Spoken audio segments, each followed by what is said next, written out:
बच्चों मेरी बात को ध्यान से समझना। अभी अलग सर का एक इवेंट हुआ था जिसमें फेलिसिएशन वगैरह हो रहा था स्टूडेंट्स का, जिन स्टूडेंट का सिलेक्शन हुआ है ना। अभी एक दो दिन पहले ही हुआ था, अगर आपने देखा हो तो। मैंने भी देखा था, है ना। उसमें एक स्टूडेंट आया था, टॉल वन, है ना, चश्मा लगाते हैं वो।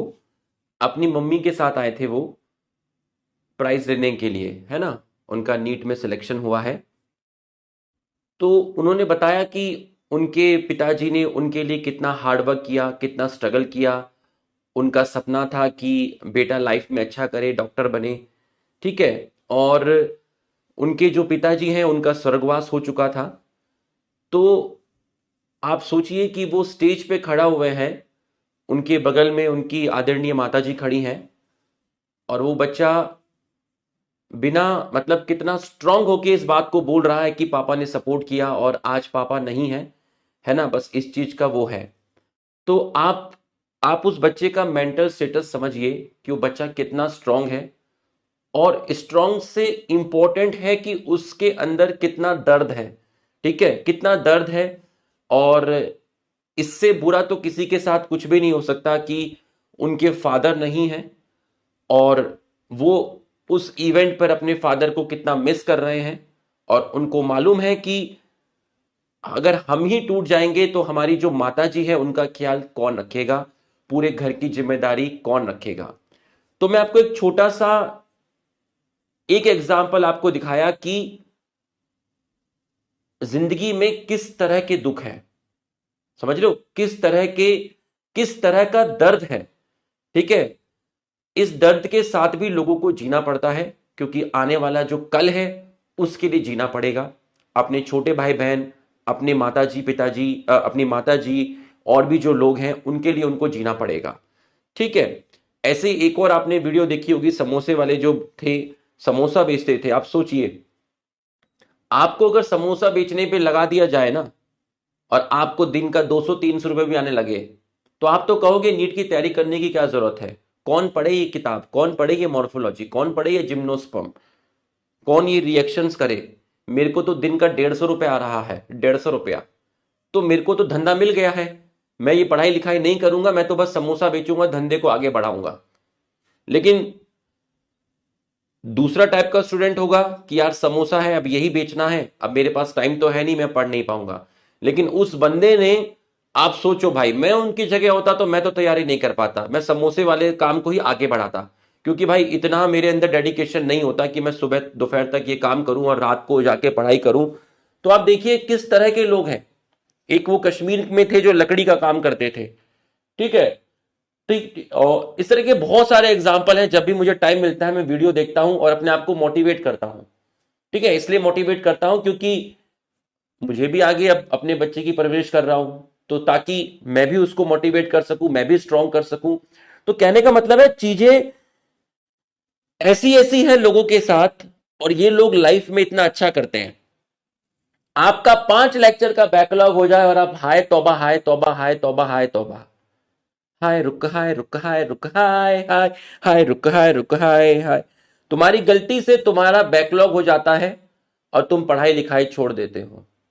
तुम्हारी क्लास का टाइमिंग थोड़ा सा चेंज हो जाता है, तो एक लुखी मुझे इंस्टाग्राम पे कमेंट कर देती है मेरी प्रोफाइल फोटो पे, सर टाइमिंग प्लीज क्लास का जल्दी सुबह लगा दीजिए। अरे हमारे से थोड़ी ना होता है, पूरा मैनेजमेंट है, पूरी टीम है, पूरे बैच मैनेजर साहब हैं, सब पूरा डिस्कस करके टाइमिंग दिया जाता है। ऐसा थोड़ी ना होता है। इतना बड़ा बैच है, इतने सारे स्टूडेंट्स पढ़ रहे हैं। हम्म।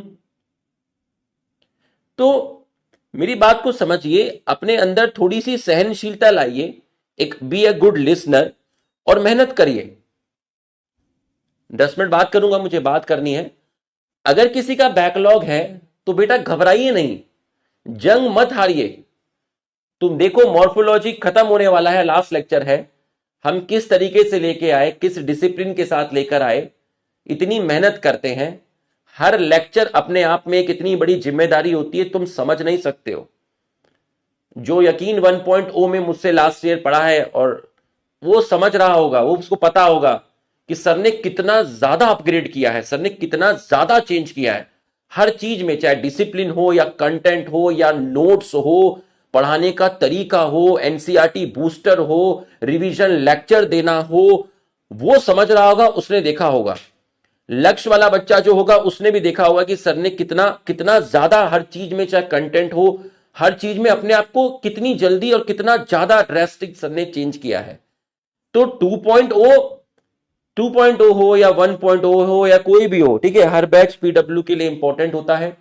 हर टीचर अपना बेस्ट देने की कोशिश करता है और पूरी मेहनत करता है, पूरी की पूरी मेहनत करता है। तुम्हें मालूम है परसों क्लास थोड़ी सी लेट हो गई थी, तो उसका इतना फ्रस्ट्रेशन हुआ कि तुम समझ नहीं सकते हो, बहुत ज्यादा फ्रस्ट्रेशन हुआ। ठीक है, मैं कोशिश कर रहा था अपने को नॉर्मल करने की, लेकिन 15-20 मिनट तक मैं नॉर्मल नहीं कर पा रहा था, क्योंकि बहुत बड़ी जिम्मेदारी होती है यार, बहुत बड़ा बैच है। इंडिया के मैक्सिमम स्टूडेंट इसी बैच में पढ़ते हैं। ठीक है, हम मेरे यहाँ पे दो दो इंटरनेट लगा हुआ है। दो क्यों लगाया भाई? इंटरनेट तो तुम देख लो, 1.5-2 महीने से तुम देख रहे हो इंटरनेट तो जा ही नहीं रहा है, एयरटेल का लगाया हुआ है। इसलिए लगाया हुआ है कि अगर 6 महीने में भी एक बार इंटरनेट चला जाए तो कम से कम बच्चों की क्लास कैंसिल ना हो, मैं जियो फाइबर लगा दूं। अगर इस बैच में 10-15 या 20 बच्चे होते तो मुझे 2 इंटरनेट लेने की जरूरत नहीं थी। कभी इंटरनेट जाता तो मैं भैया अपना 2,500-3,000 रुपए एक्स्ट्रा क्यों खर्च कर दूं, बच्चे को समझा देता कि यार समझ जा यार, समझा कर, है ना, कल पढ़ा देंगे, रिकॉर्डेड दे देंगे। तो बहुत बड़ी जिम्मेदारी है। तो हर आदमी मेहनत कर रहा है, हर टीचर मेहनत कर रहा है, तो तुम भी मेहनत करो बेटा। अगर तुम्हारा बैकलॉग हो गया है, मैं तुम्हें बता रहा हूं बैकलॉग क्लियर करने का तरीका। ठीक है, अगर उस टॉपिक का नेक्स्ट टॉपिक के साथ कोई रिलेशन नहीं है तो उसको अभी मत कर, उसको थोड़ा छोड़ दे, करंट टॉपिक को कर। और अगर जल्दी बैकलॉग खत्म करना है बॉटनी में, तो मैं तेरे को बता रहा हूं एनसीईआरटी लाइन बाय लाइन का कोई भी लेक्चर उठा के देख ले, biological cell the unit of life, cell cycle, कोई भी उठा के देख ले, वहां से कंप्लीट कर ले। 4-4.5 घंटे में तेरा लेक्चर कंप्लीट हो जाएगा। प्लस एनसीईआरटी बूस्टर सारा का सारा सॉल्व कर 2 बार। तू एनसीईआरटी लाइन बाय लाइन देख, एनसीईआरटी बूस्टर को सॉल्व कर, अच्छे से सॉल्व कर। ठीक है, कसम से भाई साहब तेरे को मजा आ जाएगा, तेरा सारा का सारा कॉन्सेप्ट क्लियर हो जाएगा। तू मेरे कहने पे एक बार बायोलॉजिकल क्लासिफिकेशन का एनसीईआरटी लाइन बाय लाइन देख ले, ठीक है, और एनसीईआरटी बूस्टर को 2 बार सॉल्व कर, और जो मैंने 100+ क्वेश्चन कराए बाद में उनको सॉल्व कर। ठीक है, कम समय में तू अपग्रेड कर जाएगा। तो मेरा कहने का मतलब है बेटा मेहनत कर। अब अगर मैं पढ़ा रहा हूं, किसी बच्चे ने फ्लावर नहीं पढ़ा, 5 मिनट और लूंगा, ठीक है, मैं कभी बोलता नहीं हूं और बहुत सभ्य भाषा में मैं अपनी बात को रख रहा हूं, तो मुझे रखने दीजिए, मेरे मन के अंदर वो ठीस है। ठीक है, और ये आपके काम के लिए मैं बोल रहा हूं। अगर आपने फ्लावर नहीं पढ़ा है, 5 मिनट में स्टार्ट कर लेंगे, और आप सीधा जाके फैमिलीज में आके बैठ जाओगे, तो आपको फैमिली समझ में नहीं आएगी। आपको फ्लावर में पूरा प्लेसेंटेशन पढ़ाया गया, पूरी सिमेट्री पढ़ाई गई, पूरा एस्टिवेशन पढ़ाया गया, एंडोस्पर्मिक सीड का मतलब क्या होता है, नॉन एंडोस्पर्मिक सीड का मतलब क्या होता है बताया गया, ट्राइमेरस, टेट्रामेरस, पेंटामेरस का मतलब बताया गया, बाइसेक्सुअल, यूनिसेक्सुअल का मतलब बताया गया, ब्रैक्टिएट, इब्रैक्टिएट का मतलब आपको बताया गया। ये सारी चीजें आपको रेसिमोस, साइमोस का मतलब आपको बताया गया। जब ये सारी चीजें सर ने आपको बता दी, उसके बाद सर ने क्या किया, सर ने फैमिलीज पढ़ाने के लिए, सर ने फैमिलीज पढ़ाने के लिए एक टेबल बनाई, और फिर सर ने यह कहा कि बेटा मैं तुझे फ्लोरल फॉर्मूला और फ्लोरल डायग्राम नहीं दिखाऊंगा, उनके बिना जो जो पॉइंट मैं टेबल की फॉर्म में कंपैरेटिव स्टडी में कर सकता हूं वो मैं डायरेक्ट लिख दूंगा। अब जब मैं यहां लिखता हूं रेसिमोस इनफ्लोरोसेंस, रेसिमोस इनफ्लोरोसेंस, तो एक लुक्खा कहता है हमें कैसे पता चलेगा ये रेसिमोस इनफ्लोरोसेंस है। अरे लुखे, पहले नीट में तो पहुंच जा, मेडिकल कॉलेज में तो पहुंच जा, फिर एमबीबीएस करने के बाद फूल पत्तों पे शोध करना, गार्डन में सारे के सारे फूल रखना, हर फूल का इन्फ्लोरेसेंस चेक करना। अबे लुखे, तेरे को क्यों चेक करना है? तेरे को यह पता होना चाहिए रेसिमोस का मतलब क्या होता है, साइमोस का मतलब क्या होता है। तो तुझे एक लाइन में लिख के दे दिया कि रेसिमोस कौन सा है, साइमोस कौन सा है। एक लुक्की बोलती है हमें कैसे पता चलेगा ये एक्टिनोमॉर्फिक। अरे तेरे को पता क्या करना है? ये पता करेगी तो क्या नल में पानी आएगा? नल में पानी तभी आएगा जब घर में मोटर चलेगा।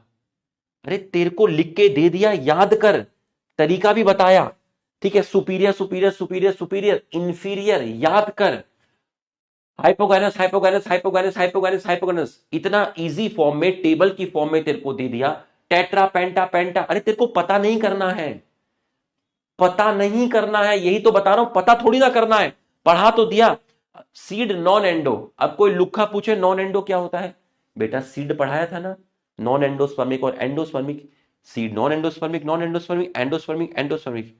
ईबीआर क्या है सर, ईबीआर मतलब विदाउट ब्रैक्ट, बी आर मतलब विथ ब्रैक्ट, ये ले, ये कर दे।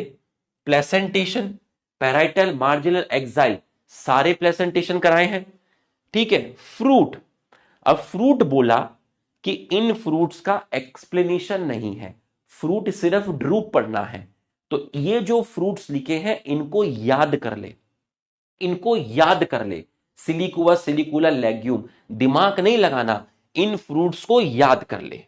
उसके बाद मैं तुम्हें लेकर आया, मैंने तुमको बताया कि कैलेक्स को किससे रिप्रेजेंट करते हैं, कोरोला को किससे रिप्रेजेंट करते हैं। अगर सेपल फ्री होगी तो उसको पॉलीसेपलस बोलेंगे।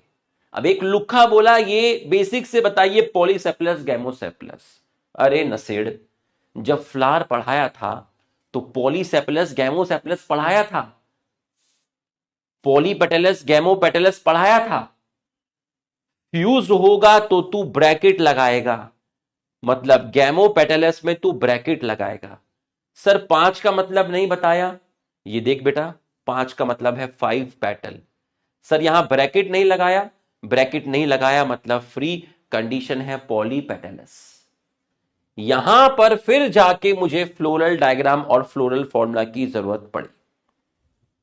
तो मेरा कहने का मतलब यह है, समय बहुत कम रह गया है, ठीक है, अच्छे से पढ़ाई करिए, अच्छे से पढ़ाई करिए, ठीक है। फरवरी मार्च में फिर नए नए बैच लॉन्च आना स्टार्ट हो जाएंगे, उसका कोई मतलब नहीं है। मैं हाथ जोड़ के रिक्वेस्ट कर रहा हूं, मेहनत करिए, जितनी मेहनत उन समोसे वाले भैया ने की, वो जो कश्मीर के लकड़ी काटते थे उन भैया ने की, और वो जो भी स्टेज पे आए थे जिनके पिताजी का स्वर्गवास हो गया है उन्होंने मेहनत की, ठीक है। इन इन इन स्टूडेंट्स को अपना रोल मॉडल बनाइए, इनसे सीखिए भाई साहब, इनसे सीखिए। समझ में आया, ये है, इनको अपना रोल मॉडल बनाइए, इनसे सीखिए भाई साहब, इनसे सीखिए डेडिकेशन क्या होता है। भाई मेरे अंदर इतना डेडिकेशन नहीं है भाई साहब जितना इनके अंदर डेडिकेशन है। हाँ मेरे को बॉटनी पढ़ाने का डेडिकेशन है, मेहनत करने का डेडिकेशन है। तो भाई पॉजिटिव सोचिए, मेहनत करिए, अगर बैकलॉग है तो बैकलॉग को कवर करिए, बैकलॉग को कवर करने का तरीका बता दिया है। एक और चीज बोलूंगा, एक लुखे ने बोला एपीब्लास्ट नहीं बताया, मेरे भाई क्लास 12th में भी सीड पढ़ाते हैं, जब क्लास 12th में सीड पढ़ाऊंगा तो एनसीईआरटी खोल, वहां एपीब्लास्ट लिखा हुआ है, एनसीईआरटी खोल, वहां पर कॉलियोराइजा और कॉलियोशीट की डेफिनेशन थोड़ी सी अलग दी हुई है, होलोफोलियर स्ट्रक्चर यूज किया है, यहां तो यूज नहीं किया, 11th क्लास में तो नहीं किया। तो जब 12th क्लास में एपिकोटाइल हाइपोकोटाइल कॉलियोराइजा कॉलियोटाइल बताऊंगा तो थोड़ा सा और एक दो चीज एक्स्ट्रा करके बताऊंगा। तू इतने में घबरा गया कि एपीब्लास्ट नहीं बताया, मेरे को तो सोच पे शर्म आती है कभी कभी, ठीक है। मैंने कल मेंशन भी किया, वॉइस नोट भी डाला, ठीक है। क्या तूने अभी अभी तक मॉर्फोलॉजी के क्वेश्चंस कहाँ कराए हैं? जब प्लांट किंगडम पढ़ा दिया था तेरे को लगता था मजा आ गया, सब कुछ आता है, जब प्लांट किंगडम के क्वेश्चंस कराने स्टार्ट किए तो तू जमीन पर आया, तेरे को असलियत पता चली कि कितने डिफिकल्ट लेवल के इस पे क्वेश्चंस बनते हैं। क्या अभी मॉर्फोलॉजी के क्वेश्चंस कहाँ कराए? अभी 100+ क्वेश्चंस कहाँ कराए? जब 100+ क्वेश्चंस कराऊंगा उसके बाद बात करना ना। चलिए ये मुझे आपको बोलना था, ठीक है। 15 मिनट मैंने लिए हैं आज एक्चुअल में, तो मैंने आपको अपनी बात रख दी, मेरा दिल हल्का हो गया। अगर मैं नहीं रखता तो फिर मुझे बैच में पढ़ाते हुए फिर मजा नहीं आता, हो सकता है गुस्से में कुछ गलत निकल जाता, समझ रहे हो, संजू बाबा जैसा, ठीक है। चलिए अब एक बार आप हमारे सम्मान में यस लिख दीजिए।